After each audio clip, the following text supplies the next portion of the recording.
Vous ressentez le besoin, chers amis, bien-aimés? Le besoin, comment que cela nous manque d'adorer le Seigneur? C'est puissant, bien-aimés. Cela, c'est très réellement puissant d'adorer le nom tout puissant du Seigneur. Donc, chers bien-aimés, je vous souhaite tous encore une fois la bienvenue en ce lieu où est-ce que vous êtes venus pour nous puissions bien adorer le Seigneur. Soyez richement bénis en ce matin et que le Seigneur puisse bien vous donner à tout chacun qui est venu ici, que le Seigneur puisse vous donner la récompense. La récompense, parce que vous savez que notre Dieu, le Seigneur Dieu Tout-Puissant, c'est un Dieu, chers amis, qui donne à tout un chacun selon sa foi. Il donne à chacun sa foi. Parce que lorsque nous consultons les Écritures, nous voyons que Jésus a rencontré justement plusieurs personnes, n'est-ce pas? Il a rencontré plusieurs personnes et Jésus dit, qu'il te soit fait selon ta foi. Vous vous rappelez de la femme avec la perte de sang que depuis 12 ans, vous vous rappelez, hein? Cette femme avec cette perte de sang, avec sa foi, et quand elle arrive justement face à Jésus, Jésus lui dit, ta foi justement t'a sauvé. Bartimée aussi, Jésus dit la même chose, ta foi. Effectivement, vous avez chaque fois que Jésus, notre foi, chers amis, c'est notre foi qui va nous propulser, justement. C'est notre foi qui va nous propulser, on va dire plus particulièrement, devant la face du Seigneur Jésus. Et bien aimé, nous allons avoir une petite conversation en ce matin. Voyez-vous que le jugement de Dieu est sur la terre. D'accord? Le jugement de Dieu est sur la face de la terre. Nous savons que beaucoup de personnes, ignorent. Beaucoup de personnes ignorent que cette plaie qui est en train de frapper la terre, beaucoup de personnes ignorent que cela vient de Dieu. Tout simplement parce que les gens ont cette pensée que Dieu est bon. Dieu est bon. Nous savons que Dieu est bon. Qui dira le contraire? Dieu est bon. Pareil que vous et moi, nous sommes bons avec nos enfants. Vrai ou faux? Personne ne dira ici le contraire. Nous sommes bons avec notre famille, notre entourage. Nous sommes bons avec eux. Certains dans notre entourage, quelqu'un nous dira, j'ai besoin de coups de main en ce jour, vous allez laisser vos affaires pour venir leur donner un coup de main parce que vous avez cette bonté envers votre famille. Parce que nous savons que Dieu n'est pas différent, chers amis. Dieu n'est pas différent. Mais dites-moi une chose, vous êtes bon avec votre enfant. Je prends le cas d'un enfant, vous êtes bon avec vos enfants. Vous donnez à vos enfants tout ce dont ils ont besoin. Mais dites-moi, lorsque l'enfant a besoin de la ceinture, vous allez lui donner du gâteau ou vous allez lui donner la ceinture? Vous allez lui donner la ceinture. Mais dites-moi, est-ce que pour autant, vous n'aimez pas votre enfant? Mais si vous l'aimez, vous lui donnez la ceinture, c'est pour qu'il puisse marcher dans le droit chemin. Cela ne veut pas dire que vous n'aimez pas l'enfant. Non, cela ne veut pas dire ça. C'est exactement, chers amis, la même chose avec Dieu. Celui dont nous disons qu'il est notre Père. Nous savons, chers amis, que la Bible nous déclare que dans les derniers temps, il y en aura des moments difficiles. Dans les derniers temps, il y en aura des temps que la terre n'a jamais connus. Cela nous est dit dans le livre de Daniel. Il y en aura des moments très difficiles sur la face de la terre. Oh, chers amis, ce dont nous sommes en train de voir, nous voyons justement, oui, il y en a des moments, nous sommes en train de passer un moment difficile sur la terre. Mais je vais tout simplement vous dire que, oui, cela, c'est un moment difficile par rapport à l'année dernière, d'accord? Par rapport à 2019, 2020, nous passons un moment très difficile en cette année 2020. Certains sont déjà morts, d'accord? Certains sont déjà morts. Mais chers amis, voyez-vous que, comme je vous dis que Dieu est bon avec ses enfants. Mais une question que je vais poser. Sommes-nous tous enfants de Dieu? Est-ce que toute l'humanité est l'enfant de Dieu? Dites-moi. Ceci, c'est quelque chose dont vous et moi, nous devons comprendre très clairement.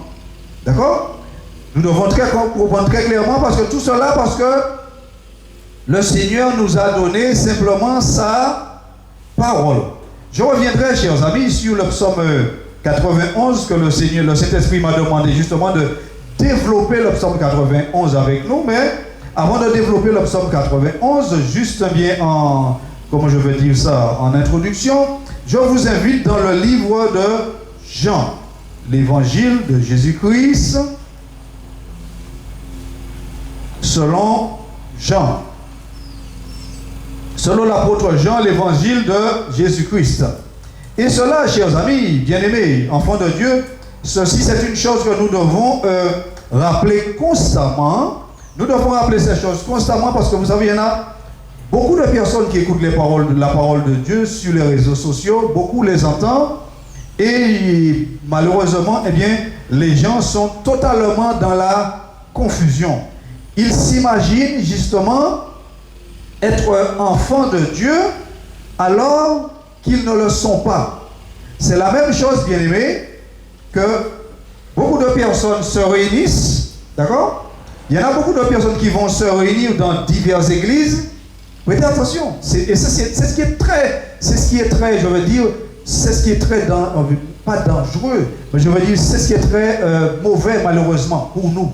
Beaucoup de personnes se rassemblent et ils s'imaginent justement être sur la route qui mène au ciel. C'est là que c'est mauvais, bien aimé. Lorsque nous sommes en train de marcher sur une route et que nous imaginons que cette route va nous emmener au ciel. Nous sommes en train de marcher, vous comprenez, chers amis? Vous êtes en train de marcher sur une route et vous imaginez que cette route vous mène au ciel. Ça, je peux vous le certifier que certaines personnes marchent dans des églises, diverses églises, et ces personnes s'imaginent être sur la bonne voie. Ils s'imaginent être, ils s'imaginent plaire à Dieu. Chers amis, nous avons toujours entendu que beaucoup de personnes ont dit « Ah non, il n'est pas possible de mettre en pratique la parole de Dieu. Ah non, c'est pas possible, on ne peut pas mettre en pratique la Bible. » Vous savez qui est-ce qui parle ainsi? Dites-moi, vous savez qui parle ainsi? Celui qui dit c'est pas possible de mettre en pratique la parole de Dieu. Celui qui dit c'est pas possible de mettre en pratique la parole de Dieu n'est pas de Dieu. Il n'est pas de Dieu.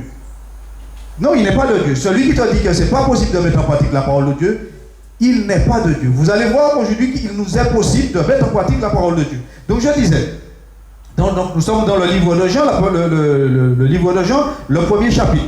Le premier chapitre, et nous allons lire ces deux versets, verset 11 et verset 12. Qu'est-ce qu'il nous dit? Le verset 11 nous dit, « Elle est venue chez les siens, et les siens ne l'ont point reçue. » De qui qu'il parle ici? Elle est venue chez les siens, et les siens ne l'ont point reçue. Donc, il est en train de parler de Jésus-Christ lui-même, qui est venu chez les siens.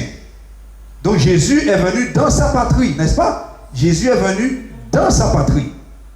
Et qu'est-ce qu'il dit? Il te dit que il est venu dans sa patrie et sa patrie ne l'ont pas reçu. Ils ne l'ont pas reçu. Donc comme sa patrie ne l'a pas reçu, donc Dieu, qui est un Dieu tout-puissant, qu'est-ce que Dieu a dit? Dieu a dit, voilà ce que Dieu a dit, dans le verset 12, Dieu a dit, mais à tous ceux qui l'ont reçu, à ceux qui croient en son nom, elle a donné le pouvoir de devenir enfants de Dieu. Voilà. Donc normalement dans les prédications en général, quand le Saint-Esprit nous mène dans ce verset, c'est parce qu'il y a quelqu'un qui a besoin d'entendre ces paroles. À savoir que nous ne sommes pas tous enfants de Dieu. D'accord? Nous ne sommes pas tous enfants de Dieu. Nous devenons enfants de Dieu à partir du moment que nous cherchons à l'être. Nous avons cessé d'être enfants de Dieu, chers amis. Écoutez, nous avons cessé d'être enfants de Dieu. Une chose que je veux vous dire, que nous savons que Dieu créa Adam, n'est-ce pas, le premier homme. Dieu créa Adam, le premier homme, à son image. D'accord? Ça, il est très clair. Ça, on le dit, il est très clair. Dieu créa Adam, mais Adam, il est arrivé un moment que Adam a cessé d'être à l'image de Dieu. D'accord? Adam a cessé d'être à l'image de Dieu, tout simplement, parce que, eh bien, l'homme a péché contre Dieu. Genèse le chapitre 3, le verset 17, écoutez ce qu'il nous dit. Il nous dit, et Dieu dit à l'homme, puisque tu as écouté la voix de ta femme et que tu as mangé de l'arbre au sujet duquel je t'avais ordonné de ne pas y toucher, eh bien, le sol sera maudit à cause de toi. Vous comprenez ce que Dieu a dit, donc? À partir de ce moment-là, justement, eh bien, Adam a cessé d'être enfant de Dieu. Nous comprenons ce qu'il est en train de dire, bien aimé? À partir de ce moment-là, Adam a cessé d'être, eh bien, enfant de Dieu, tout simplement parce que Adam, non seulement il a cessé d'être enfant de Dieu, mais en quelque sorte, Adam a cessé d'avoir cette image de Dieu. Vous comprenez, bien aimé? Adam a cessé d'avoir cette image de Dieu. Regardez où est-ce que le Saint-Esprit veut nous emmener. Dites-moi, je prends un bébé naissant, un bébé, un nouveau-né. Un nouveau-né, est-ce qu'un nouveau-né sait qu'il est nu? Non. Pas du tout. On va dire jusqu'à quel âge?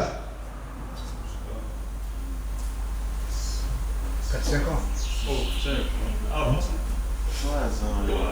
3 ans. On va dire 3 ans. Jusqu'à 3 ans.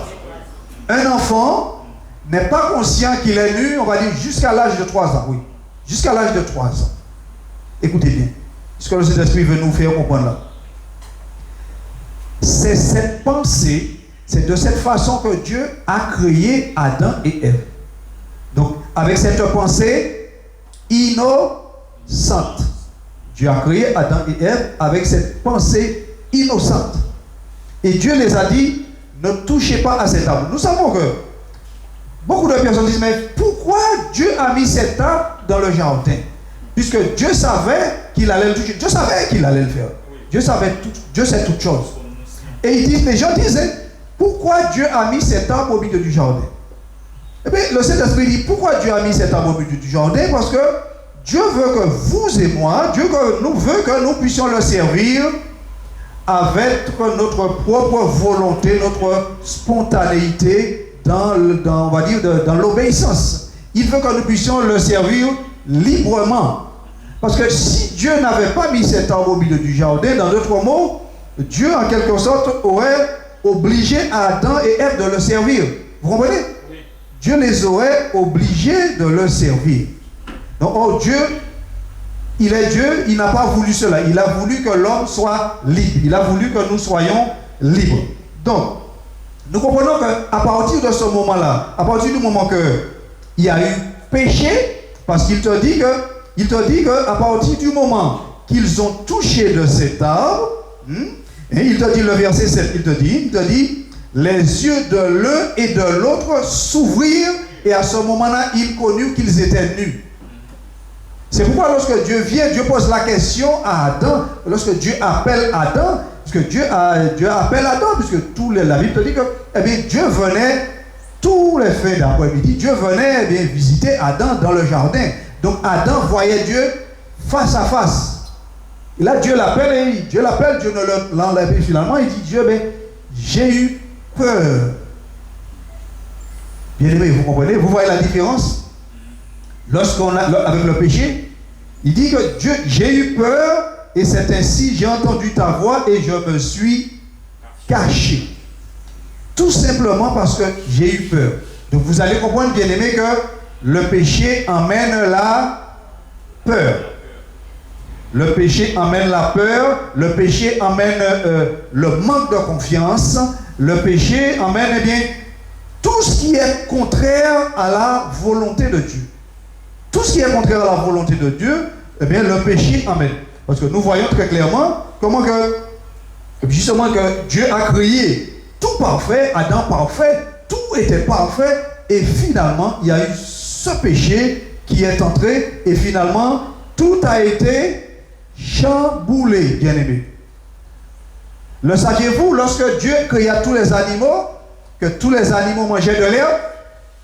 Le saviez-vous cela? Le lion, le tigre, tous ces animaux-là qui dévorent les gens, ces animaux mangeaient de l'herbe. D'accord? Nous avons bien lu ce qu'il a dit. Il a dit, mais à cause de toi, le sol sera maudit. Dans d'autres, Dieu a dit, la terre sera maudite à cause de ce péché. Et c'est ainsi qu'il y a eu des piquants qui sont venus, des ronces qui sont venues, et tout a été déréglé, chers amis. Mais Dieu, même dans son immense amour, Dieu ne pouvait pas laisser les choses ainsi. Dieu ne pouvait pas laisser les choses déréglées. Vous comprenez? Non, Dieu ne pouvait pas laisser les choses déréglées. Parce que nous voyons les hommes, ils construisent un véhicule, ça se dérègle, mais ils ont fait des machines pour que ça puisse toujours être réglé. Toujours. Donc Dieu ne pouvait pas laisser les choses comme ça. Et finalement, Dieu a tout réglé. Voilà. Dieu a tout réglé bien, en envoyant Jésus-Christ. C'est ce que nous venons de lire dans Jean. D'accord? Donc, à tous ceux qui l'ont reçu, il a donné ce pouvoir. Ce n'est pas n'importe quoi, bien-aimé. C'est ce que le Saint-Esprit veut que vous et moi, que nous puissions comprendre. Ce que Dieu nous a donné, ce n'est pas n'importe quoi. Quand tu as reçu Jésus dans ta vie, tu reçois Jésus dans ta vie, ce n'est pas du n'importe quoi. Quand tu reçois Jésus dans ta vie, ce n'est pas, comment je veux te dire ça, comme tu reçois un travail. Ça n'a rien à voir. Ce n'est pas du tout la même chose. Il t'a donné, parce que lorsque tu reçois, lorsque tu reçois un travail, eh bien, tu reçois un travail, et puis, à un certain moment, tu peux perdre ce travail.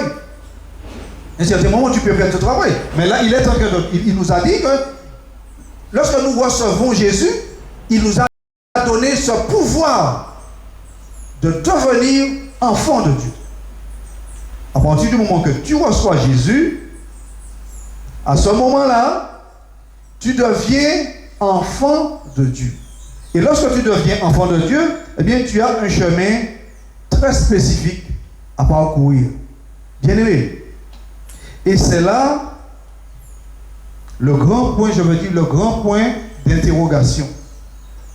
C'est là le grand point d'interrogation. Oui, d'accord. J'ai reçu Jésus, j'ai accepté Jésus dans ma vie. Voilà. Mais lorsque je reçois Jésus dans ma vie, j'ai un cheminement à faire. Et ce chemin que je dois faire s'appelle eh bien un chemin de préparation. Vous savez que Jésus nous a fait une promesse. Il nous a dit qu'il part, mais il reviendra. Donc, ce chemin de préparation.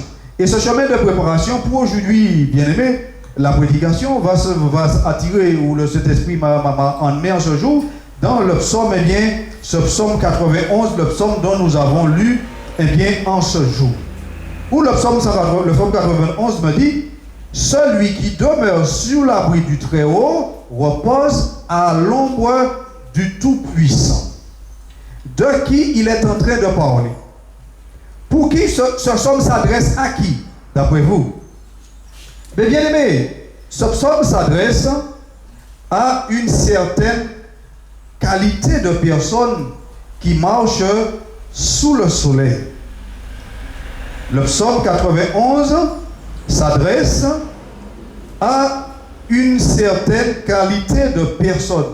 Je sais pertinemment que beaucoup de personnes utilisent leur Bible ainsi, chers amis. Prêtez attention. J'ai connu par le passé beaucoup, c'est bon. Si par le passé je l'ai connu, ceci certainement continue. Les gens ouvrent la Bible au psaume 91, n'est-ce pas? Bon, le psaume 91, c'est beau le psaume 91, n'est-ce pas? C'est beau lorsqu'on lit le psaume 91. Mais lorsqu'on lit le psaume 91, nous comprenons que ce psaume-là, dans ma vie, dans ta vie, eh bien, nous serons les hommes et les femmes les plus heureux de la terre. D'accord? Les plus heureux de la terre. Ce que je veux dire, ce n'est pas l'argent, ton compte en banque, ce n'est pas ton travail, ce n'est pas toutes tes maisons, tous tes terrains que tu possèdes, tous tes bœufs que tu possèdes. Ce n'est pas là ta joie. Non, ce n'est pas là ta joie. Non. Dieu te l'a donné, amen. Mais notre joie vient d'ici, d'en haut, de la parole de Dieu. Parce que ici, la maladie, rien ne t'atteint lorsque ce psaume est en toi. Voilà ce qu'il est en train de te dire. Donc, il est en train de te dire, j'ai bien dit que ce psaume s'adresse à une qualité, une certaine qualité de personnes sur la face de la terre. Est-ce que ce psaume s'adresse à tous les hommes de la terre? Non. Je veux dire oui. Ce psaume s'adresse à tous les habitants de la terre. Mais est-ce que tout le monde veut? C'est là qu'est ta réponse. Non. Tout le monde ne veut pas. Parce que pour que ce psaume puisse s'accomplir dans ta vie et dans ma vie, j'ai un chemin à faire. Alléluia. J'ai un chemin à faire.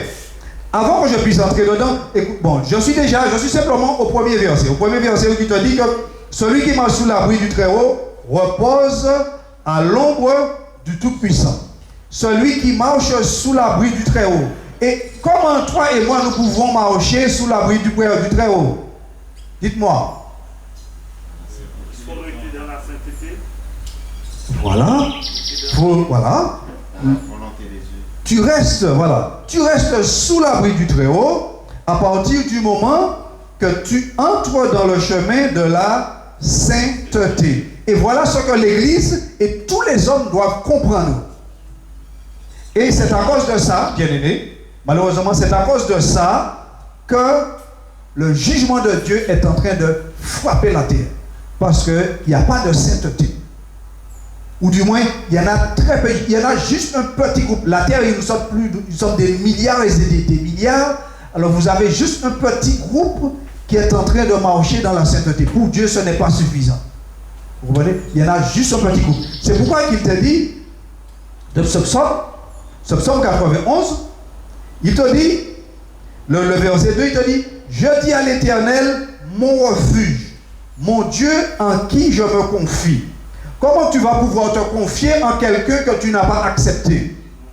Vous comprenez pourquoi je vous dis que ce livre, la Bible, le psaume 91, eh bien les gens, je veux dire les gens du monde, les gens, voilà, beaucoup de personnes utilisent la Bible, certains le mettent sur l'armoire. Au psaume 91, ils mettent quelque chose dessus pour la page, et ils le mettent sur l'armoire, ouvert au psaume 91. Donc, dans d'autres mots, il est en train de te dire, lorsque les gens agissent ainsi, les gens, ils veulent la protection de Dieu. Ils veulent la protection. Parce que, effectivement, je ne vais pas condamner ces personnes. Je veux dire simplement que ces personnes, ils agissent ainsi parce que, en d'autres mots, je veux dire, s'ils agissent ainsi, c'est parce qu'ils ont une croyance. C'est parce qu'ils ont une croyance. Et mais malheureusement, leur croyance devient, comme je veux dire, leur croyance devient... apostasique, bon, si pas exactement ce mot que je veux, mais leur croyance devient, le mot est en train de m'échapper, idolâtre.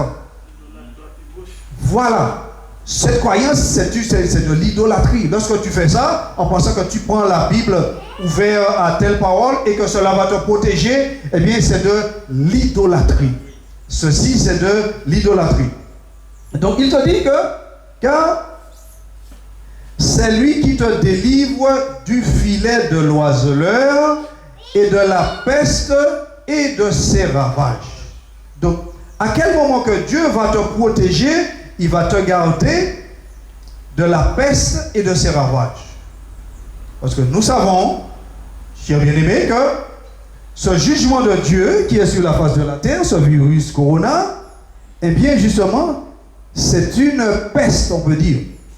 C'est une peste. Vous savez, la peste, hein, ça va prendre une personne et puis ça devient contagion. Et puis dans un petit moment, eh bien, tout le monde, ça fait tout simplement un ravage. Chers bien-aimés, le Seigneur est en train de nous dire en ce jour, vous et moi, lorsque nous demeurons sous son abri, eh bien, il nous délivrera de la peste et de ses ravages. Mais le but de la parole de Dieu, ne s'arrête pas de nous protéger de la peste et de ses ravages. Ce n'est pas de cela. Non, c'est pas. Le Dieu n'est pas limité à la terre. Dieu n'est pas limité à la terre. Puisque l'univers ne peut le contenir. Effectivement, oui, effectivement, si tu marches avec le Seigneur, si tu es sous l'abri du Très-Haut, il va te protéger de la peste et de ses ravages. Mais son but, ce n'est pas ça. Le but de Dieu, c'est que vous et moi, que nous puissions nous préparer dans la sainteté, afin d'être enlevés le jour de l'enlèvement. Voilà cela. Afin que nous puissions être enlevés, bien-aimés, le grand jour de l'enlèvement qui arrive. Il me dit au verset 4, il te couvrira de ses plumes et tu trouveras un abri aussi, oui, parfait, sous ses ailes. Il te dit que la fidélité de Dieu est un bouclier et une cuirasse. Tout cela, pour qui? Il est en train de parler pour ceux qui marchent dans le chemin de Dieu. Le chemin de Dieu se trouve, chers amis, venez avec moi à Ésaïe. Bon, Ésaïe, voilà, Ésaïe, je vous l'avais présenté lors de notre intervention là-bas. Ésaïe, le chapitre 35. Ésaïe, chapitre 35. Celui qui marche demeure sous l'abri du Très-Haut repose à l'ombre du Tout-Puissant. Je dis à l'Éternel, mon refuge et ma forteresse. Combien de personnes disent l'Éternel, tu es mon refuge, tu es ma forteresse, et puis malheureusement le malheur les atteint. Le malheur les atteint et la contagion qui frappe en plein midi les atteint. Oui, parce que, bien aimé, écoutez une chose. Nous savons que la plupart des êtres humains, la plupart des êtres humains veulent tout simplement la protection de Dieu. D'accord? Ils veulent la protection de Dieu. Dieu, protège ma famille, mes enfants, protège mon travail, protège ma maison, protège tout ce que j'ai, oui, protège mon entreprise, protège-moi. Mais toi, en retour, qu'est-ce que tu fais pour Dieu? Toi, en retour, qu'est-ce que tu fais pour Dieu? Qu'est-ce que tu donnes à Dieu en retour? À savoir que Dieu, avec Dieu, il n'y a pas de marchandage. D'accord? Avec Dieu, il n'y a pas de marchandage. Avec Dieu, il n'y a pas non plus... Ah non, donne-moi ça, je te donne. Avec Dieu, il n'y a pas de marchandage, il n'y a pas non plus d'échange. Avec Dieu, il y a simplement, bien aimé, la soumission. D'accord? Avec Dieu, il y en a simplement la soumission. Donc, le chemin des... Bon, je disais Ésaïe 35. Ésaïe 35, il te dit... Il y aura là un chemin frayé, une route qu'on appellera la voie sainte. D'accord? Une route, un chemin frayé, un chemin que Jésus-Christ lui-même il a frayé, et on appelle ce chemin la voie sainte. Et qu'est-ce qu'il te dit sur cette voie sainte? Qui va répondre divers versets du psaume 91. Il te dit le verset 4, il te couvrira de ses plumes et tu trouveras un refuge sous ses ailes. Ceci n'arrivera dans ta vie, bien-aimé, le psaume 91, tout entier, avec toutes, je veux dire, toutes les promesses, parce que le psaume 91, c'est un psaume de promesses, rempli de promesses. Donc, à partir du moment, cher ami, que tu marches dans le chemin de Dieu, parce qu'il te dit dans le chemin de Dieu, ce verset, la seconde partie du verset 8, il te dit, nul impur n'y passera. Elle ne sera pas pour eux non plus. Vous comprenez qu'est-ce qu'il est en train de dire? Ce chemin-là. Donc il est en train de nous dire que là, le moment où est-ce que vous et moi nous sommes en train de vivre, en l'an 2020, là, ce moment-là, il y en a un chemin qui existe. Il y en a un chemin qui existe et ce chemin est appelé chemin saint. Et voilà ce que le Saint-Esprit appuie constamment, le Saint-Esprit appuie sur ces paroles. Saint. Il est en train de nous dire, fais ce qui t'appartient et moi je fais le reste. Fais ce qui t'appartient, moi je ferai le reste. Saint. Il a dit saint, ceci, le mot saint n'est pas un mot à la légère, bien-aimé. Le mot saint, ce n'est pas un mot à la légère. Malheureusement, beaucoup de gens, finalement, prennent ce mot à la légère. Si tu veux voir la gloire de Dieu dans ta vie, si tu veux voir comment je veux dire, puisque la parole de Dieu te le dit, il te le dit, nous allons arriver dans ce psaume 91. Si tu veux voir la gloire de Dieu dans ta vie, marche dans ce chemin. Quand tu marches dans ce chemin, si tu marches dans ce chemin, c'est parce que tu veux te faire du bien pour toi-même. Tu comprends? Quand tu marches, c'est parce que tu t'aimes. Déjà, pour commencer, quand tu marches dans ce chemin, tu t'aimes toi-même. Tu comprends? À partir du moment que tu t'aimes, tu vas marcher dans ce chemin. Parce que si tu ne t'aimes pas, tu ne vas pas marcher dans ce chemin. Et tu vas être frappé par la peste, par la maladie, par n'importe quoi. Tu vas être frappé. Ton travail sera frappé. Par n'importe quoi. Tu seras frappé, bien-aimé. Tu seras frappé. Donc il est en train de te dire, dans la seconde partie de ce verset 8, il te dit, nul impur n'y passera. Donc, dans d'autres mots, ceux qui viennent à Jésus, voilà, ceux qui viennent à Jésus doivent continuer. Parce que Jésus dit, je suis la...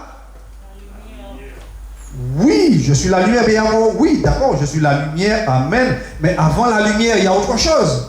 Après la lumière, le chemin, avant le chemin, il y a quelque chose. Oui, d'accord, mais avant cela, il y a une chose. Vous le connaissez la réponse, mais que ça ne vient pas. Il y en a une porte. Voilà. Il y a une porte. Vous comprenez? Il y en a une porte. Parce que lorsque vous regardez le monde où nous vivons, eh bien, nous voyons justement que le monde n'est pas entré dans cette porte. Vous comprenez? Le monde n'est pas entré par cette porte.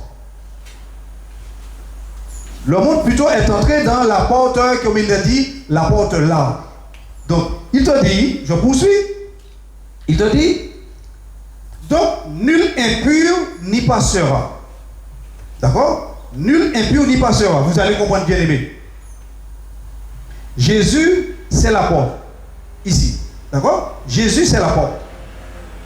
Lorsque nous entrons en Jésus, voilà, nous entrons, nous avons laissé la porte derrière nous et nous sommes maintenant à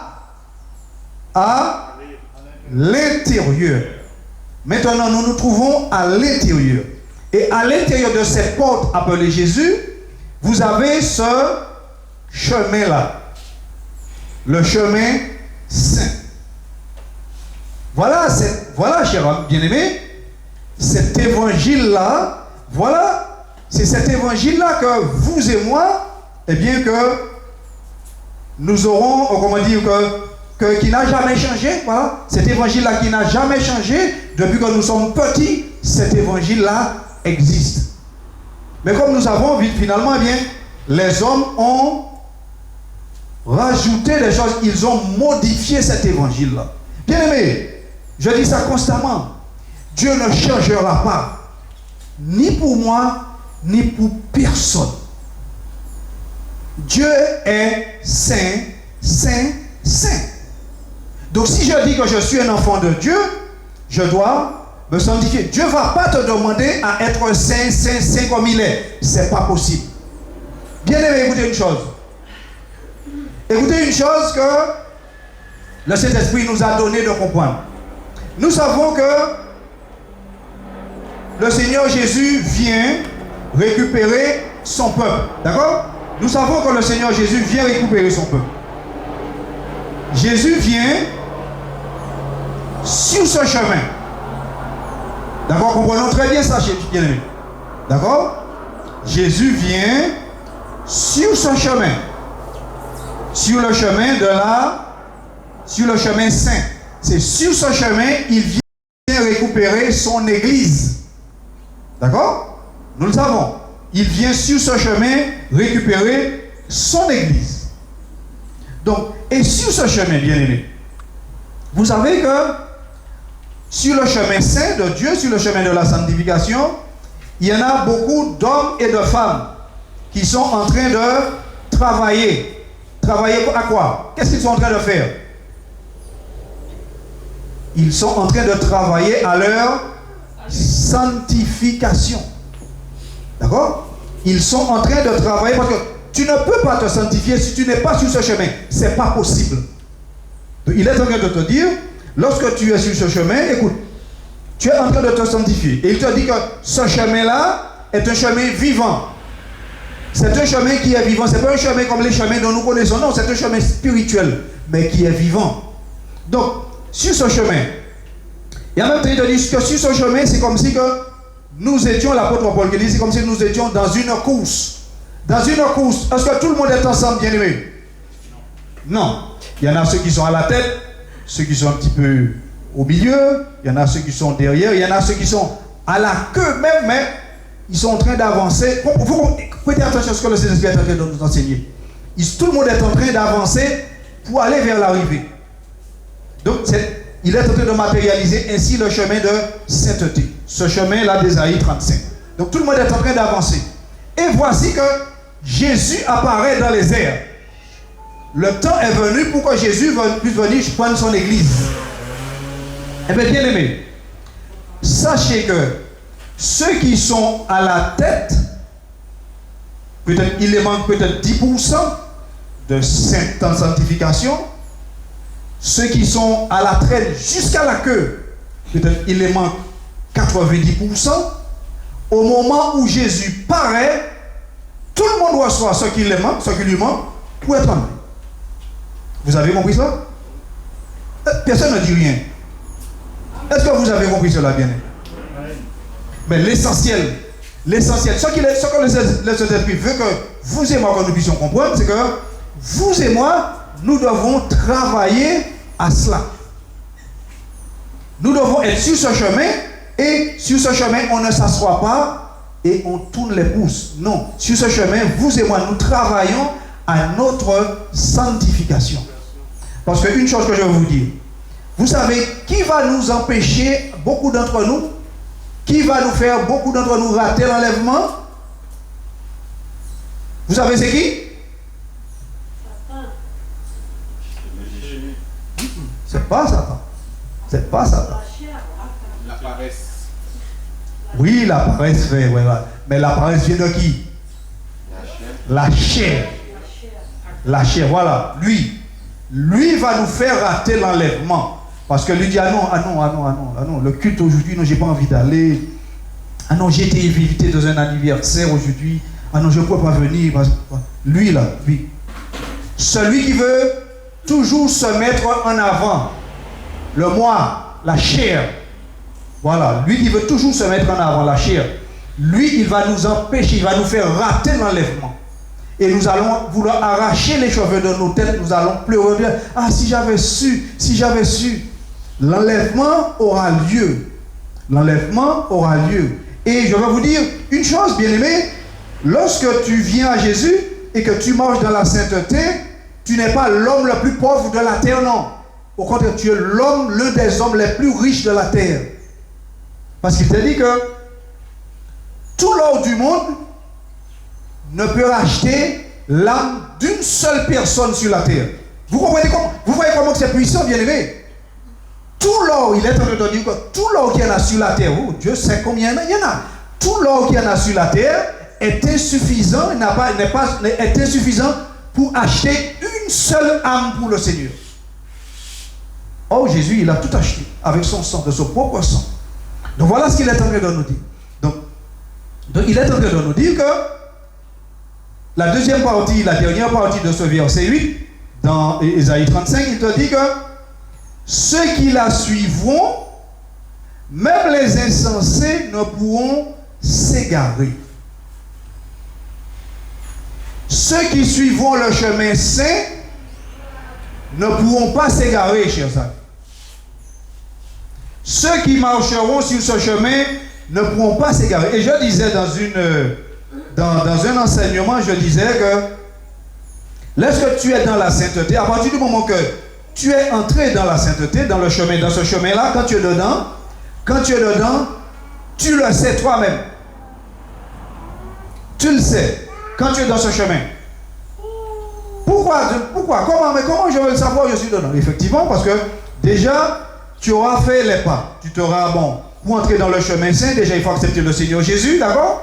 Accepter Jésus, c'est la porte. Il n'y en a pas d'autre, c'est la porte. Accepter Jésus dans ta vie comme sauveur personnel. Quand tu acceptes Jésus, tu entres. Amen, tu entres. Et là, devant toi se présente ce petit sentier, ce petit chemin appelé chemin saint. Ou dans d'autres mots, chemin de sanctification. Parce que c'est tout cas parce que vous et moi, nous venons à Jésus. Jésus nous a lavé. Effectivement, il nous a lavé, effectivement, de tous les péchés. Voilà. Et maintenant, au travers de ce chemin, ce sera le chemin de sanctification. Ce sera le chemin pour pouvoir nous sanctifier. Pour pouvoir nous sanctifier. Nous purifier, nous laver, nous nettoyer, parce que nous avons en nous, il y en a beaucoup de choses eh bien, qui n'est pas à la gloire de Dieu. Changer nos pensées, changer notre façon de voir, changer notre façon de parler, notre façon d'écouter, d'entendre, notre façon d'agir. C'est au travers de ce chemin-là qui va te transformer en un être nouveau.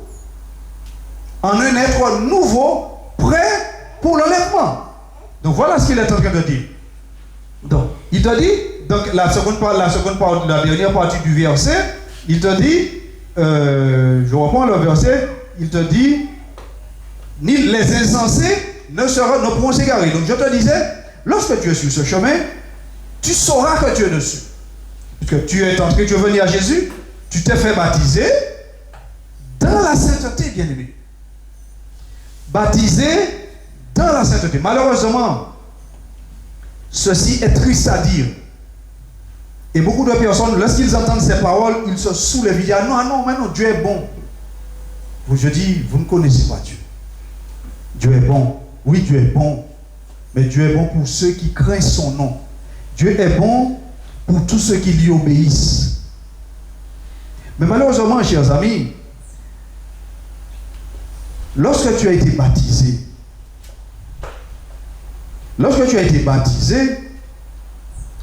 et que le baptiseur, celui qui t'a baptisé, était dans l'apostasie, figure-toi que tu te trouves bien en porte-à-faux devant Dieu. Nous savons que beaucoup de personnes eh bien, ne veulent pas croire cela. Ça, je les laisse avec leur façon de penser. Mais de toute façon, j'ai déjà donné diverses études pour montrer que comment que Dieu est saint. Et vous voyez, dans tout le parcours que Dieu a fait pour préparer notre salut, il n'y en a que de la sainteté. Il n'y en a que de la sainteté. Que de la sainteté. Pourquoi? Parce que même la vie de tous les jours nous enseigne et nous dit qu'il n'est pas possible de bâtir sur un fondement dont vous ne connaissez pas les bases. Vous comprenez? Tu ne peux pas bâtir une maison sur un fondement que toi tu ne connais pas, ou sur un mauvais fondement. Il faut que depuis la base, eh bien, c'est de la sainteté. Il faut que dès le départ, c'est la sainteté. Et je te disais, lorsque tu es dans ce chemin, tu ne peux pas te tromper. Non, tu ne peux pas te tromper. Ce n'est pas le pasteur qui te le dira que tu es sur ce chemin. Non, ce n'est pas le pasteur. Non, le pasteur le verra. Tu comprends? Le pasteur le verra parce qu'automatiquement, quand tu es sur ce chemin, il y a quelque chose en toi qui devrait apparaître extérieurement. Et là, le pasteur le verra. Tu comprends? Là, le pasteur le verra. Donc, il te dit que lorsque tu es sur ce chemin, le Saint-Esprit, le mandataire de Dieu, le Saint-Esprit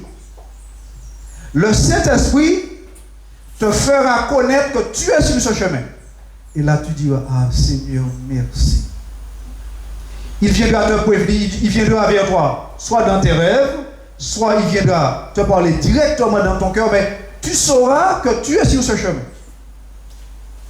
Parce que le Saint-Esprit te dira, à un certain moment, lorsqu'il y aura un obstacle à passer, parce que vous savez, sur ce chemin, il y en a des obstacles à passer. Et oui, il y en a des obstacles à passer. Lorsque tu auras un certain obstacle à passer, le Saint-Esprit te dira, eh bien, il te faudra faire tant de jours de jeûne. Et il te dira comment faire le jeûne. soit haut, soit avec des fruits, soit jeune à sec. Il te dira comment le faire. Il te dira comment le faire. Bien-aimé, ce que je suis en train de vous dire, eh bien, c'est une certitude, comme la parole de Dieu est certifiée. Parce que ceci est arrivé et continue d'arriver avec tous ceux qui ont emprunté ce chemin-là. Vous les entendez dire, ah oui, le Saint-Esprit m'a demandé de faire un jeûne, ainsi. Vous les entendez, ils parlent, ils disent, ah oui, le Saint-Esprit m'a demandé de faire ce jeûne. Ouh là là, et puis il y a telle et telle chose qui s'est passée dans ma vie, où il y a longtemps que je voulais résoudre ce problème-là, et j'ai pas compris, mais ça s'est résolu d'une façon que j'ai rien compris. Bien aimé, c'est terrible.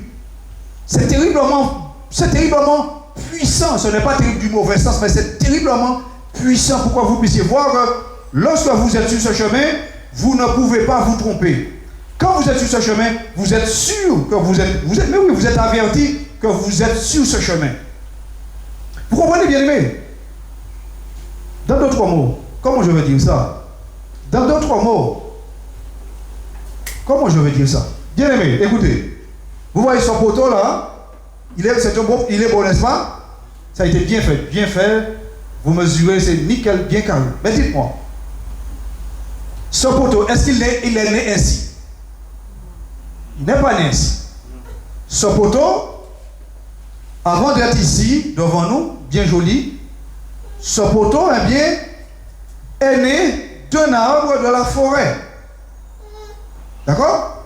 Donc, il a fallu qu'un bûcheron, on va dire cela, parce que c'est le nom de celui qui fait ça, il a fallu qu'un bûcheron coupe cet arbre pour extraire de cet arbre ce poteau. Dans d'autres mots, dites-moi, qu'est-ce que cet arbre a subi pour pouvoir extraire ce poteau de lui? Dites-moi. Une transformation. Cet arbre a subi une transformation. C'est exactement cela que cela veut dire. Chemin de sanctification.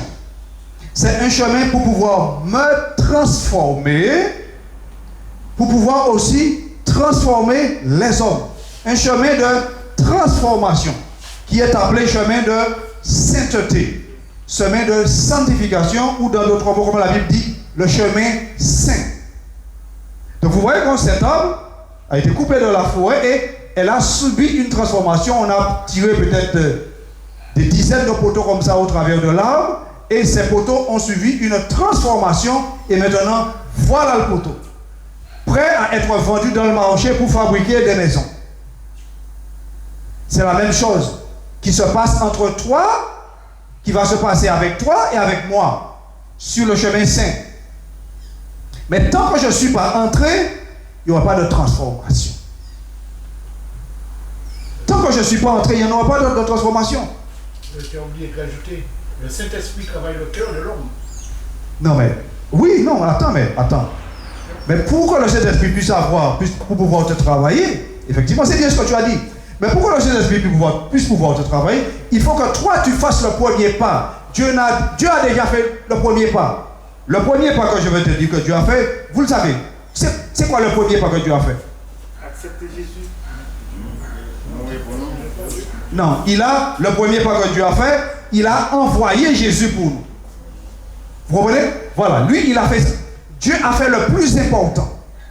Il a envoyé Jésus pour nous dire, eh bien, au travers de Jésus maintenant, vous allez pouvoir récupérer ce que Adam nous a fait perdre. Adam nous a fait perdre la vie éternelle. Non, parce que bien, vous comprenez que lorsque Dieu a créé Adam et Ève, ce n'était pas pour mourir, hein? Vous savez? Ce n'était pas pour mourir. Ce n'était pas pour mourir, je veux dire, comment dire, Dieu a créé Adam et Ève, c'était pour vivre sur la terre éternellement. Avec cette vie-là, éternellement. Cette vie dont nous sommes en train de nous voir. Dieu avait créé Adam avec cette vie-là pour vivre éternellement. Et c'est quand le péché est entré. Voilà, c'est quand le péché est entré que finalement, eh bien, Adam est passé, Adam est mort, il est mort à l'âge de 900 ans, ou 900 et quelques années. Vous voyez à quel âge il est mort. Donc vous comprenez que Dieu avait créé l'homme pour vivre éternellement. Donc Dieu a fait le premier pas. Comme il a dit, voilà, il a dit si bien dit là. Donc Dieu a fait le premier pas en envoyant Jésus. Maintenant, le deuxième pas nous appartient. Le deuxième pas nous appartient. Et comme je vous dis, malheureusement, l'erreur que beaucoup de personnes font, je veux dire que les gens, ils font cette erreur, effectivement, ne sachant pas que c'est une erreur. Ils ont accepté Jésus, effectivement, ils se sont fait baptiser, voilà, tout ça, c'est bien ce qu'ils ont fait, ils se sont fait baptiser, mais malheureusement, ceux qui baptisaient, étaient dans l'apostasie. Voilà ce que le Saint-Esprit est en train de nous dire. Les baptiseurs, eh bien, ils étaient dans l'apostasie. Voilà. Donc maintenant, tu te trouves embarqué dans l'apostasie, alors que c'est Dieu que tu veux. Comme je dis aux gens, donc si le Seigneur te permet d'entendre ce message aujourd'hui, c'est parce qu'il veut éveiller ta conscience. Il veut éveiller ta conscience parce qu'en ce moment, bien aimé, Dieu est en train d'élever et Dieu est en train de préparer son église. L'église sainte. Parce que vous savez, là, il y en a une grande différence maintenant. Il y en a 2 églises sur la terre. Il n'y en a pas 3. Une église sainte et une qui n'est pas sainte. Mais malheureusement, l'église qui est sainte, il y en a très peu. D'accord? L'église qui est sainte, chers amis, il y en a très peu. Donc, il nous a dit effectivement, oui, voilà, effectivement, il a fait le premier pas. Maintenant, c'est à nous de faire le second pas. Et lorsque nous avons fait le second pas, quand tu as fait un pas, est-ce que tu t'arrêtes? Non. Tu as fait ton pas, tu ne t'arrêtes pas. Mais tu continues d'avancer. Tu continues d'avancer. Et c'est à ce moment-là, lorsque tu avances, que le Saint-Esprit, que comme il voit que tu avances, eh bien le Saint-Esprit, à ce moment-là, prendra le contrôle. Voilà. Il prendra le contrôle et il te certifiera que tu es sur ce chemin. Vous comprenez, bien aimé? Il te certifiera que tu es sur ce chemin. Nous comprenons parfaitement, bien aimé, ce qu'il est en train de dire. Alléluia. Parce que ceci, comme je vous dis, ceci n'est pas la parole d'un homme, n'est pas la parole d'un pasteur. Je vous dis, bien aimé, que ceci est une réalité. Ceci est une réalité pareille que lorsque tu vas t'engager dans un travail et que tu sais qu'en fin de mois, tu as ton chèque, tu as ton salaire qui va tomber sur ton compte. C'est la même chose. C'est la même chose, bien aimé. Le Saint-Esprit, puisqu'il t'a dit que le Saint-Esprit révélera en toi que tu es enfant de Dieu. Puisque tu en auras cette communion, parce que, bien aimé, c'est une communion. Parce que lorsque tu regardes ce psaume où nous avons commencé, le psaume 91, écoute ce qu'il te dit. Il te dit que le verset 4, il te dit, il te couvrira de ses plumes et tu trouveras un refuge sous ses ailes. Sa fidélité sera un bouclier et une cuirasse. Tout simplement, Dieu est fidèle avec ceux qui craignent son nom, avec ceux qui obéissent à sa volonté. Vous comprenez, bien aimé? Donc Dieu est fidèle, oui, Dieu est fidèle. Dieu est bon avec, eh bien, ceux qui font sa volonté. Dieu est bon, il est fidèle avec ceux qui craignent son nom. Alors là, le verset 5, il te dit, tu ne craindras ni la terreur de la nuit, ni la flèche qui vole du jour. Il te dit, voilà, tout ce que tu ne craindras pas. Voilà, il commence depuis le verset 5, il va au verset 14, ensuite il va au verset 15. Le verset 15, écoute ce qu'il te dit. Le verset 15, il dit, il m'invoquera et je lui répondrai. Je serai avec lui dans la détresse. Bien-aimé, écoutez, je disais une fois, combien de fois que, eh bien, tu as prié Dieu ou on a prié Dieu pour toi et que Dieu a répondu? tu as eu satisfaction. Combien de fois? Ah, il y a des gens qui m'ont dit, ah, je ne me rappelle pas. Je ne me rappelle pas. Tu priais, mais jamais eu de solution. Tu entends ce que la parole de Dieu dit?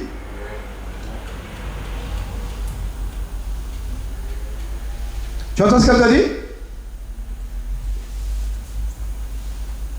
Il m'invoquera et je lui répondrai. Pourquoi tu n'as pas de réponse? Est-ce qu'il y a un problème ici? Est-ce que la parole a un problème? Qui est-ce qui a le problème? C'est nous.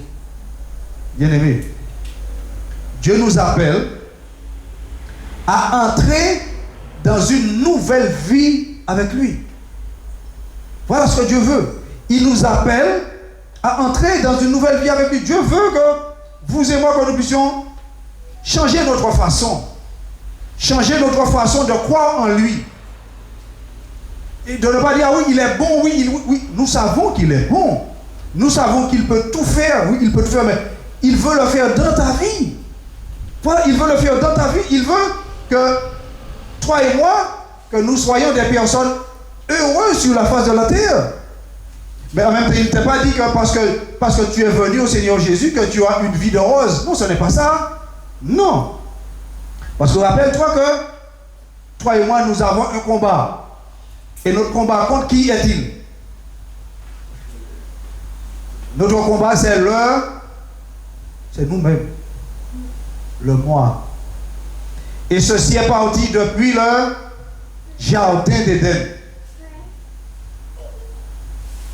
Ceci est parti depuis le jardin d'Éden. Nous revenons dedans, bien aimé? Ceci est parti depuis le jardin d'Éden. Nous rentrons dans le livre de la Genèse. Parce que vous voyez, bien aimé, comment que la chute de Adam a été terrible. Vous voyez comment que la chute de Adam a été terrible et que cela nous poursuit jusqu'à maintenant. Il te dit,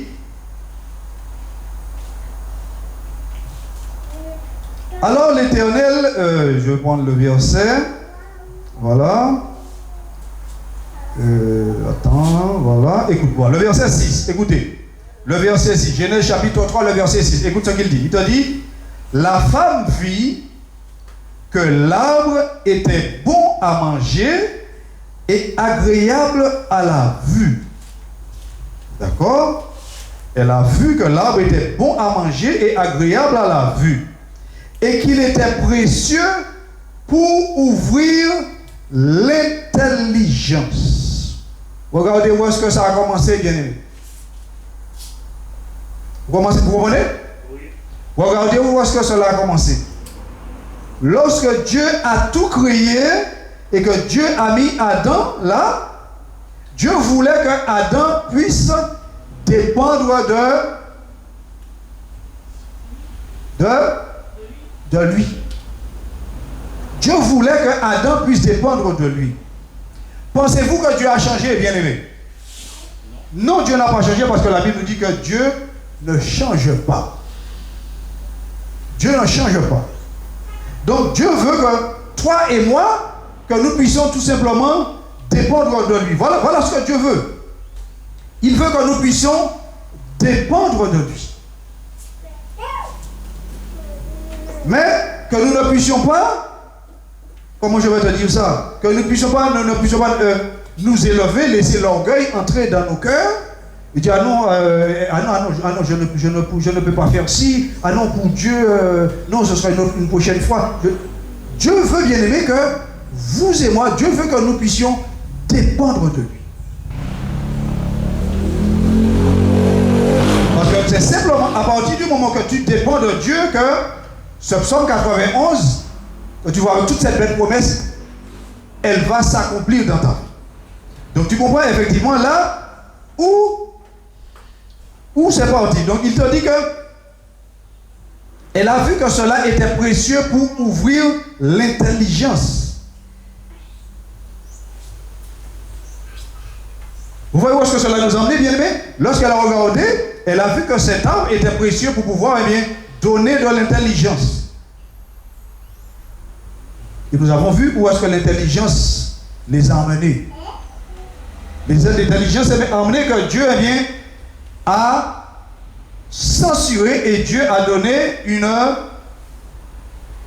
récompense à chacun selon tes œuvres. Selon tes œuvres. Dieu a donné une récompense à chacun selon ses œuvres. Et jusqu'à maintenant, bien-aimés, donc depuis Adam, vous comprenez? Depuis Adam, jusqu'à maintenant, l'année 2020, quelqu'un qui n'a jamais connu Dieu, eh bien, cette personne est sous cette malédiction. Vous comprenez, bien-aimés, ce qu'il est en train de nous enseigner? Depuis Adam jusqu'à maintenant, quelqu'un qui n'a jamais connu Dieu est sous cette malédiction. Donc voilà le pourquoi maintenant que c'est le pourquoi que Dieu a envoyé Jésus. Mais bien aimé, ce qu'il est en train de nous faire comprendre ce jour, pour que vous et moi, que nous ne puissions pas prendre cela justement, eh bien, à la légère. Recevoir Jésus n'est pas à la légère. Nous allons entrer encore dans la parole. Jean, je vous invite dans le livre de Jean. Venez avec moi dans le livre de Jean. Jean, Marc, Matthieu, Marc, Luc, Jean 10. Voilà. Jean 10.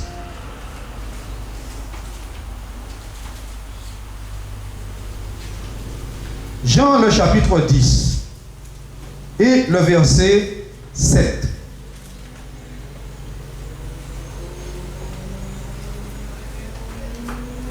Il nous dit, Jésus leur dit encore, en vérité, je vous le dis, je suis la porte des brebis.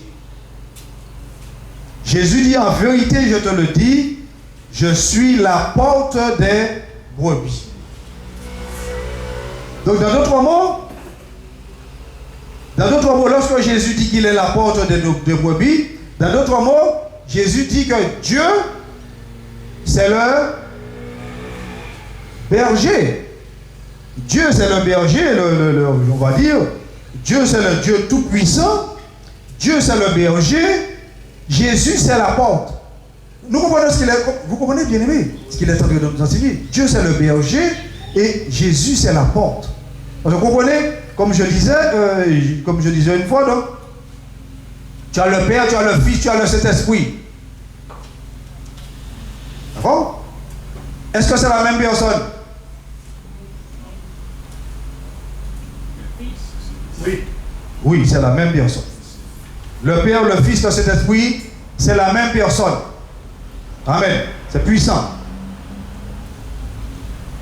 Est-ce qu'ils sont divisibles? Non. Ils ne sont pas divisibles. Ils ne sont pas divisibles. Est-ce que chacun a son rôle? Oui. Oui, chacun a son rôle. Voilà. Ils travaillent dans l'unité. Chacun a son rôle. Jésus la porte, au travers duquel que nous devons entrer. Voilà. Jésus est la porte des brebis. Nous sommes les brebis.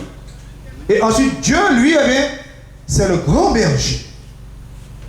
Et au travers de cette porte, vous avez ce chemin de sanctification. Le chemin saint. Donc je disais, Jean chapitre 10, verset 7. Jean chapitre 10, le verset 7, qui nous a dit que je suis la porte des brebis. Et là, Jésus dit au verset 8, il dit que tous ceux qui sont venus avant moi sont des voleurs et des brigands. Mais les brebis ne les ont point écoutés. Le verset 9, il dit que je suis la porte. Si quelqu'un entre par moi, il sera sauvé. Il entrera et il sortira et il trouvera des pâturages. Bien aimé, ce verset 9, où Jésus dit, ce verset 9, où est-ce qu'il dit, je suis la porte. Si quelqu'un entre par moi, il sera sauvé. Il entrera et il sortira, il trouvera des pâturage. Donc nous comprenons très bien que lorsque nous venons à Jésus, voilà, lorsque nous venons, je sais pas de la parole est très claire, lorsque nous venons à Jésus, nous avons une nourriture à manger. Vrai ou faux? Bien aimé, lorsque nous venons à Jésus, je vais relire le verset. Je suis la porte, si quelqu'un entre par moi, il sera sauvé.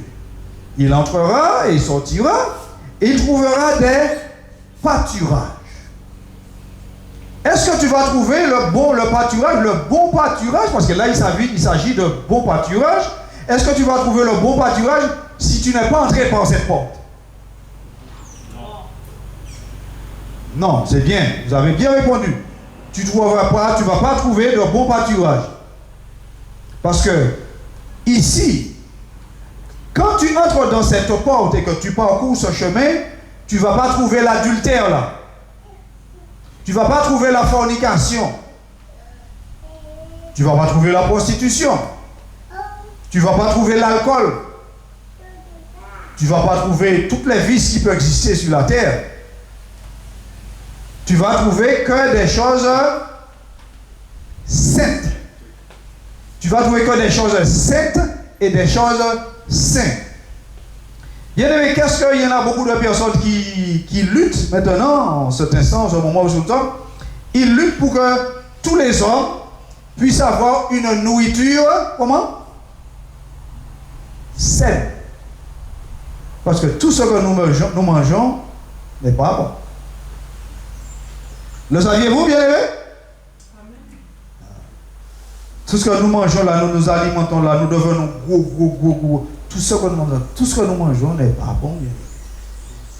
Tout ce que nous mangeons n'est pas bon. Non, tout ce que nous mangeons, bien aimé, n'est pas bon. Donc tu verras que sur ce chemin, il y en a une nourriture très spéciale. Une nourriture saine. C'est une nourriture, comme nous venons de le dire, c'est une nourriture qui va te permettre de regarder tout le monde et va te donner la pensée de Christ. D'accord? Lorsque, par exemple, ta voisine va, par exemple, je prends ce cas, ta voisine va balayer les feuilles de devant sa porte et elle va envoyer devant ta porte, eh bien, toi qui marches sur ce chemin, avec la pensée de Christ, tu vas tout de suite lui pardonner. Tu vas lui donner une parole que le Saint-Esprit mettra sur ton cœur. Et elle sera choquée parce qu'elle l'aura fait pour avoir un titillement avec toi. Et voyant que tu auras agi par amour, elle sera presque démobilisée. Vous comprenez? Donc lorsque tu marches sur ce chemin, il est en train de te dire, tu trouveras des pâturages. Des pâturages justement verdoyants. Et écoute ce que Jésus te dit au verset 10. Il te dit, le voleur ne vient que pour dérober, pour égorger, pour détruire. Moi, je suis venu afin que les brebis aient la vie et qu'elles ont cette vie en abondance. Et la vie en abondance qu'il est en train de nous parler, c'est la vie que Adam avait lorsqu'il venait d'être créé dans le jardin, bien aimé.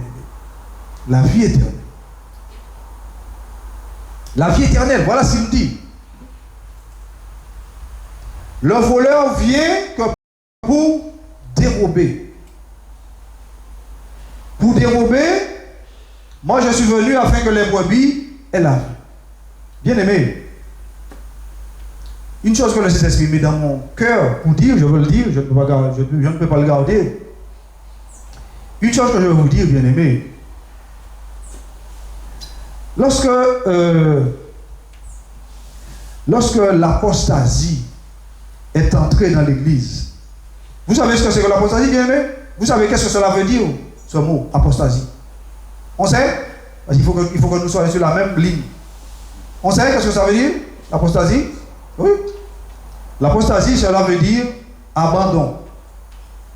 D'accord? Cela est entré dans l'église. Donc, ils ont abandonné la sainteté et ils se sont tournés vers les choses du monde De toute façon, hein, la plupart d'entre nous, on connaît déjà comment ça se passe. Ils sont tournés vers les choses de ce monde, l'argent, etc., etc. Et petit à petit, ils ont mis le Saint-Esprit à la porte. Bien aimé.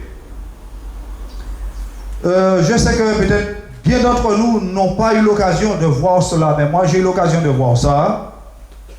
Des gens qui marchaient avec Dieu, vous voyez, ils ont accepté Dieu, ils avaient ce cœur pour Dieu, donc ils sont venus avec ce cœur pour Dieu, et petit à petit, le Saint-Esprit a fait un travail, donc comme ils avaient ce cœur pour Dieu, ils avaient si soif de connaître Dieu, le Saint-Esprit a travaillé rapidement dans leur vie.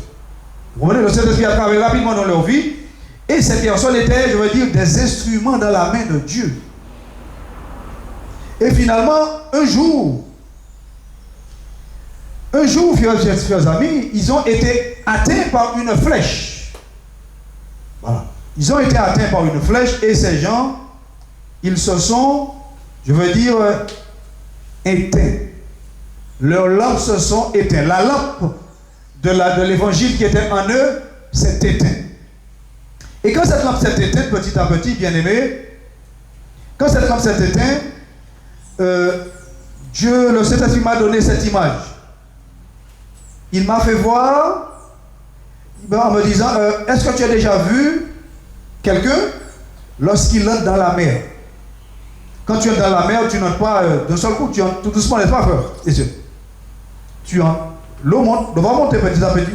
Oh, mes yeux, tu montes, ça monte, jusqu'à ce que il n'y a plus rien. Disparaît. Je dis, mais effectivement, mais c'est un processus. Vous comprenez, bien aimé? C'est un processus. Il m'a dit, lorsque tu abandonnes Dieu, effectivement, lorsque tu abandonnes Dieu, mais c'est exactement la même chose. Tu vas être envahi petit à petit, tu vas être envahi par les choses du monde, tu vas être envahi jusqu'à être submergé et tu seras plongé dedans. Tu seras plongé dans les choses du monde. Et bien, il me dit exactement, ce processus, c'est le sens contraire, il est inverse. Lorsque quelqu'un vient à Jésus, il est inverse. Cette personne sera remplie par le Saint-Esprit, remplie, jusqu'à se mettre à voir la pensée de Christ. C'est bien, parler comme Jésus a parlé, voir comme Jésus a vu, et penser comme Jésus a pensé. Amen, bien-aimé. Donc nous allons, bien-aimé, bien finaliser avec ce dernier verset. Le verset 12 de Jean, le chapitre 10, le verset 12, où est-ce qu'il dit? Mais le mercenaire qui n'est pas le berger, à qui les brebis n'appartiennent pas, voit venir le loup, abandonne les brebis et prend la fuite. Et le loup les ravit et les disperse. N'est-ce pas, cher ami? Le mercenaire qui n'est pas le berger. Le mercenaire qui n'est pas le berger. Moi, j'ai bien envie de dire,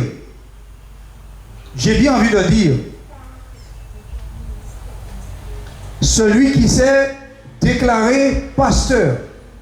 Faites attention. Celui qui s'est déclaré pasteur, qui a fait des études, éventuellement pour devenir pasteur, qui avait tout un troupeau du pâturage du Seigneur, dont il avait mis ses griffes dessus. Et oui, il faut porter dîme là. Non, ils appellent dîme là. Etc. Porter. Lorsque la brebis a besoin d'une aide, il a besoin d'une prière, il a besoin de quelque chose. On l'appelle, il n'est jamais présent. Tu l'appelles, tu laisses un message, il ne te répond, il ne te retourne jamais. Portez. Oui. Donnez plus. Plus tu as donné, plus Dieu va te bénir.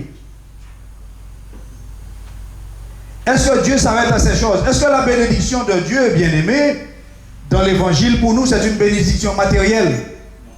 Non. La bénédiction de Dieu n'est pas bon. Dieu va donner la bénédiction, il va donner. Mais le but principal n'est pas cela. Donc il est en train de nous dire ceci. Cela, c'est bien, cela, c'est tout simplement, eh bien, c'est un mercenaire. Parce qu'il n'est pas le berger. Le coronavirus est venu, il a disparu.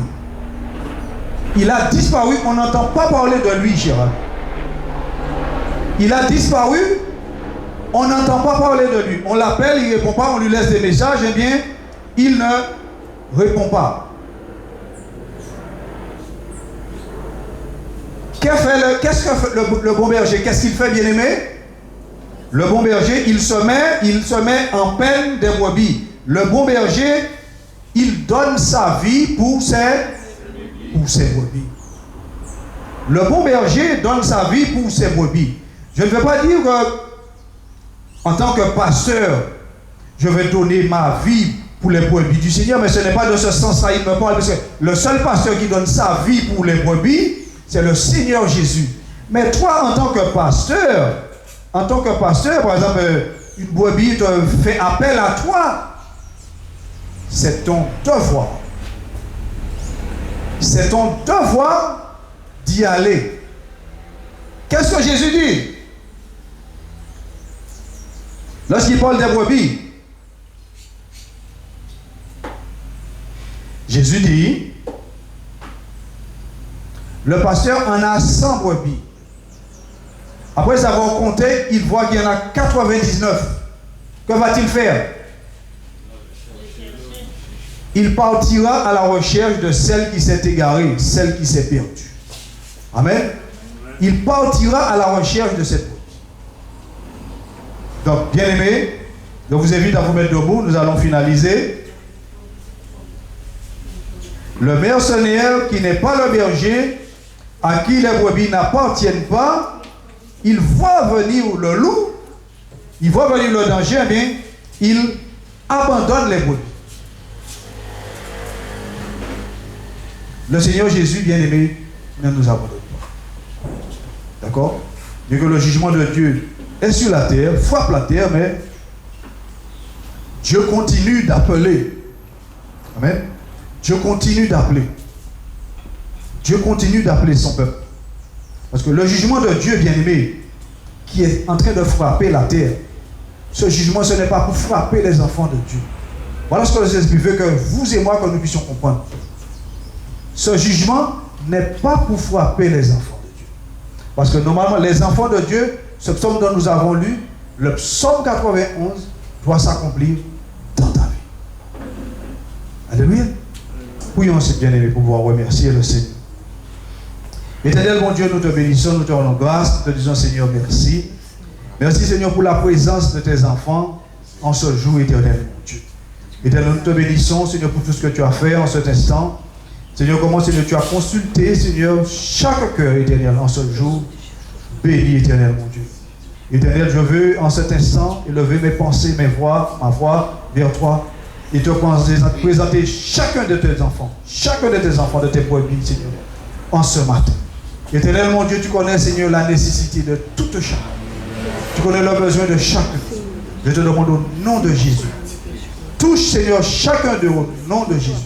Et révèle encore, Seigneur, ces mots, ces paroles, Seigneur, à tes enfants. Dans le nom tout-puissant de Jésus. Je te demande, Seigneur, de les visiter dans leur demeure. Tout chacun, éternel, mon Dieu. Visite-les personnellement, individuellement, éternel, mon Dieu. Éternel, que tu puisses nous donner à chacun, selon, Seigneur, ta volonté, Seigneur, selon leur foi, Seigneur, seul dont tu as pour donner à tout chacun, dans le nom tout-puissant de Jésus. Donne-les, Seigneur, de comprendre, Seigneur, en ce temps de la fin, de réellement comprendre que nous vivons, Seigneur, un temps de la fin, que la vie ne va pas s'améliorer, mais cela va aller en s'empirant. Qu'ils ont réellement, que chacun d'entre nous a réellement besoin d'entrer dans le chemin saint, le chemin de Dieu, réellement le petit chemin étroit, afin que nous puissions avancer dans la sainteté avec toi. Au nom de Jésus éternel, mon Dieu, nous t'avons prié, Seigneur. et pour ta seule gloire. Amen et Amen.